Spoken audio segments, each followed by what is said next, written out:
Painted painless learning. નમસ્કાર વિદ્યાર્થી મિત્રો, સ્વાગત કરું છું તમારું પેઇન્ટેડ લર્નિંગમાં. સૌથી પહેલાં તમારો આભાર વ્યક્ત કરું છું કે તમારા બધાના સપોર્ટના કારણે આપણે 1 લાખ સબસ્ક્રાઈબર પૂરા થઈ ગયા છે.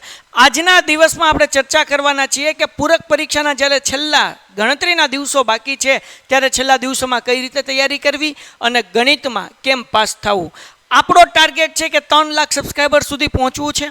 જે નવા વિદ્યાર્થી આવ્યા છે, ચેનલ સબસ્ક્રાઈબ નથી કરી, બધા ચેનલ સબસ્ક્રાઈબ કરીને વિડીયો લાઇક કરીને સૌથી અગત્યની બાબત કે તમે ઈચ્છતા હો કે પૂરક પરીક્ષાની અંદર જોરદાર, જબરદસ્ત અને જક્કાસ માર્ક્સે પાસ થઈ જાઓ તો તમારા લોકોને જેટલું આજે હું કહું એટલું એક બુકમાં લખી લેવાનું છે અને એ પ્રમાણે તમારે મહેનત શરૂ કરી દેવાની છે. રાઈટ, આ વિડીયોમાં આપણે ચર્ચા કરવાના છીએ ગણિતની. તમને બીજા કયા કયા વિષયના વિડીયોઝ જોવે છે કોમેન્ટ કરજો, એ પ્રમાણે આપણે વિડીયો અપલોડ કરવાનો પ્રયત્ન કરીશું. તો હવે જો વિદ્યાર્થી મિત્રો, અમે ઓલરેડી તમારા લોકો માટે વિજ્ઞાનના વિડીયોઝ, ગણિતના વિડીયોઝ અને સમાજના વિડીયો અપલોડ કરી દીધા છે, જેની અંદર દરેકે દરેક ચેપ્ટરના આઈએમપી પ્રશ્નો અમે તમને આપેલા છે. બરાબર, બોર્ડ એક્ઝામ 2024 માટે આપણે અપલોડ કરેલા છે. લિંક એની પ્લેલિસ્ટની ડિસ્ક્રિપ્શનમાં છે, જેમાં વિજ્ઞાનના પ્રશ્નો છે, ગણિતના દાખલાઓ છે, સેક્શન એ છે, સમાજના 1 માર્ક્સના, 2 માર્ક્સના, 3 માર્ક્સના પ્રશ્નો છે, બધા ચેપ્ટરના આપી દીધા છે.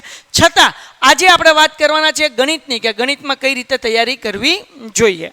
વિદ્યાર્થી મિત્રો, ગણિતમાં પાસ થવા માટે તમારે માત્ર લાવવાના છે 27 માર્ક્સ.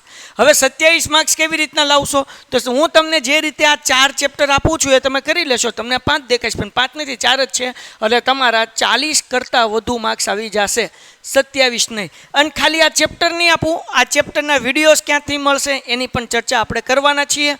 હજુ સુધી જો વિડીયો લાઇક ન કર્યો હોય તો લાઇક કરો.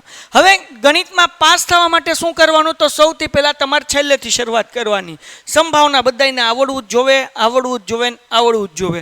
14 માર્ક્સનું ચેપ્ટર છે સંભાવનાનું. 1 પણ માર્ક્સ જવો ન જોવે. 14 માર્ક્સ આપણા રોકડા થઈ જાય જો સંભાવના આપણને આવડે તો. પછી કરવાનું આંકડાશાસ્ત્ર, 16 માર્ક્સનું ચેપ્ટર. આ 2 ચેપ્ટર કરો, 14 ને 16 એટલે તમારે 30 માર્ક્સ થાય. કેટલા માર્ક્સ થાય? 30 માર્ક્સ, અને તમે પાસ થઈ જાઓ. ગણિતમાં ખાલી 2 ચેપ્ટર કરો એટલે પાસ. આંકડાશાસ્ત્ર અને સંભાવના, એટલે આ 2 ચેપ્ટર ખાસ કરી લેવાના. પણ માત્ર 2 ચેપ્ટર કરીને નહીં જવાના, કારણ કે અમુક દાખલા અઘરા પૂછી લીધા હોય તો પેપર જોઈને જુલાબ થઈ જાય. એટલા માટે બીજા બધા ચેપ્ટર પણ આપણે કરીને જવા જોઈએ કે જેથી કરીને લોચા ન પડે. પણ આ 2 ચેપ્ટર કરી લેવાના. બધા દાખલા કરવાની જરૂર નથી. જે મોસ્ટ આઈએમપી પ્રશ્નો છે એ જ કરવાના છે. સાહેબ, એ પ્રશ્ન ક્યાંથી મળશે, દાખલા ક્યાંથી મળશે, એ હું તમને છેલ્લે જણાવું છું. પણ આ 2 ચેપ્ટર, એના પછી યામ ભૂમિતિ 6થું ચેપ્ટર જે છે, યામ ભૂમિતિ નહીં, તમારે એ 7મું ચેપ્ટર છે. 6થું ચેપ્ટર જે છે ત્રિકોણ, એ તમારે કરી લેવાનું ને એમાંથી એક પ્રમેય કરવાનો. ચેપ્ટર નંબર 6 માંથી. 7મું છે યામ ભૂમિતિથી જ કરવાનું. 6થું ચેપ્ટર જે છે ત્રિકોણવાળું, એ તમારે કરી લેવાનું. જેમાંથી થેલ્સનો પ્રમેય તમારે કરી લેવાનો, જેને સમપ્રમાણતાનો પ્રમેય કહેવાય. કમ્પલસરી બોર્ડમાં હશે ને હશે જ, હોય જ એ પ્રમેય, કારણ કે એક જ પ્રમેય જે બાપલ્યાઓ એટલે એ એક કરી લેવાનું. એટલે 30 ને 4 34 માર્ક્સ થઈ ગયા. પછી સમાંતર શ્રેણી 13 માર્ક્સનું ચેપ્ટર બાપલ્યાઓ. કેટલા માર્ક્સનું? 13 માર્ક્સનું. 34 અને 13. હવે સમાંતર શ્રેણી અંદર છે શું? તો સ્વાધ્યાય 5.2 ને 5.3 બે જ સ્વાધ્યાય છે બાપા, અને 5.1 તો બેઝિક છે. બરાબર, એટલે તમારે મેઇન કરવાનું 5.2 અને 5.3. એમાંય બધા દાખલા નથી કરવાના, મોસ્ટ આઈએમપી હોય એ જ કરવાના. બરાબર ને? એ આઈએમપી દાખલા હું તમને આપીશ તો એ 13 માર્ક્સ તમારા કવર થાય. તો 13 ને 4 કેટલા થાય? 17 થઈ ગયા. 17 ને 30 આવડા એટલે 47 માર્ક્સ થઈ ગયા. અને ચેપ્ટર નંબર 2 બહુપદી, એ 6 માર્ક્સનું. 47 ને 6 કેટલા થયા? 53 માર્ક્સ થયા. કેટલા થયા? 53 માર્ક્સ. 6થું ચેપ્ટર એ 8 માર્ક્સનું જ છે, જેમાં એક 4 માર્ક્સનો દાખલો ને એક પ્રમેય પૂછાય તો આપણે પ્રમેય જ કરવાનો, એટલે વાર્તા પૂરી થાય. તો એટલું તમે કરીને ગયા હોય તો 80 માંથી 53 માર્ક્સ આવે. બોલો, કાંઈ ઘટે આમાં? તો આમ જુઓ તો 4 જ ચેપ્ટર થયા. બીજું ચેપ્ટર, 5મું ચેપ્ટર, 14મું ચેપ્ટર ને 15મું, અથવા 13મું ને 14મું ચેપ્ટર. બરાબર, કેટલા ચેપ્ટર થયા? 1 2 3 અને 4. આમાંથી તો એક પ્રમેય જ કરવાનું છે. તો 4 ચેપ્ટર કરો એટલે 53 માર્ક્સ આવે. તો મુકાય? નો જ મુકાય. તો આ 4 ચેપ્ટર કરી લેવાના. આ 4 ચેપ્ટરના વિડીયો નીચે ડિસ્ક્રિપ્શનમાં આપી દીધા છે, તમે તે જોઈ લો. બધા દાખલા ગણેલા છે. વિભાગ એ હોય, બી હોય, સી હોય કે ડી હોય.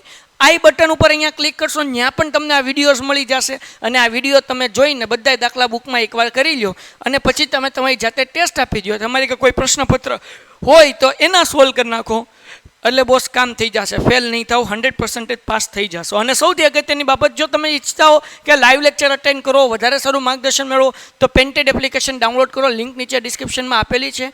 પ્લે સ્ટોર ઉપર જાઓ, પેન્ટેડ ડાઉનલોડ કરો, પેન્ટેડ સાથે જોડાવ અને તમને બધા વિડીયોઝ ત્યાં મળી જશે અને સરસ રીતે તમે પ્રયત્ન કરીને સારા માર્ક્સે પાસ થઈ શકશો. તો ડિયર સ્ટુડન્ટ્સ, આ જે બધું છે એ તમારા માટે છે. તો ખાસ કરીને એપ્લિકેશન ડાઉનલોડ કરવાની છે. તો કેટલા ચેપ્ટર થઈ ગયા? 4 ચેપ્ટર, 1 પ્રમેય, એટલે 53 માર્ક્સ તમારા આવી જશે. આશા રાખું છું કે આ વિડીયો તમને ગમ્યો હશે. જો ગમ્યો હોય તો વિડીયો લાઈક કરો, ચેનલ સબસ્ક્રાઈબ કરો અને મિત્રોમાં શેર કરો. ગુડ બાય એન્ડ ધન્યવાદ. Painted, Painless Learning.